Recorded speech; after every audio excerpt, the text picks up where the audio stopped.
If you use Wave to help manage your business, you're probably a big fan of its accounting and invoicing features. Well, what if there was a way for you to take in-person or even keyed-in payments on your Wave invoices? And what if that way also had lower and more transparent processing rates? Well, today I'm going to show you exactly how to do this with Helcim's new payment extension. Here's how it works. The first step is to install and set up the Helcim Payment Extension in your web browser. You can do all of this on the Integration Marketplace listing page for your specific software. I've included a link to this below. Now, if you're already watching this video on that page, then just scroll up. In either case, you're going to see a button that says Install Extension. Click on it.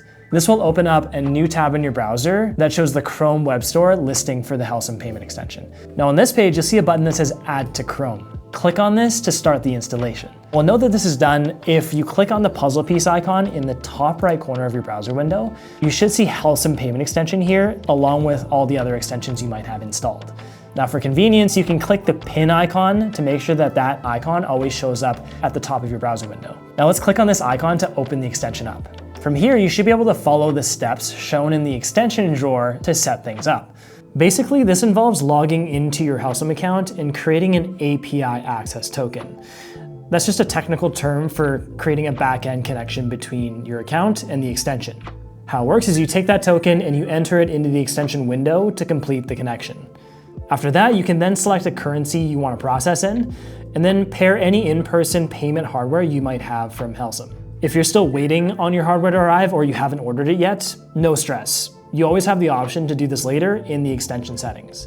Now, if you want a full detailed step-by-step walkthrough of this setup process, there's a separate video I've made that I can link for you below. With the extension set up now, let's try our first payment with it. Let's go back to the Wave window with the payment extension open on the right side. Now I'm going to create an invoice like I normally would. I'll add a customer to it, add an invoice number, and then add any items that I want to charge them for. Now, once I save the invoice, you'll see that the payment extension automatically detects the amount from it.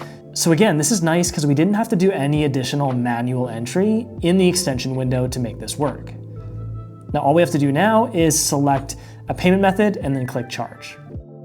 So let's see how a payment would look with a paired smart terminal. So as you can see, the payment amount automatically lights up on the smart terminal screen. Your customer can either tap or insert their credit card to complete the transaction.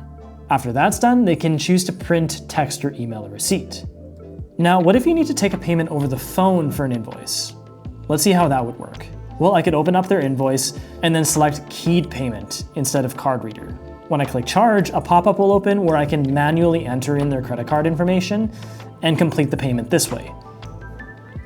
Once the payment's complete, you can easily record it back in Wave and then carry on with your typical workflow. So that could look like sending the invoice to your customer, either as a PDF or through a link. I hope you now have Helcim's payment extension up and running with your Wave invoices. If you experienced any issues along the way, you can reach out to our support team for additional help. You can find their number at helcim.com/contact. I hope this video helped you. I'm Victor from Helcim, and I'll see you next time.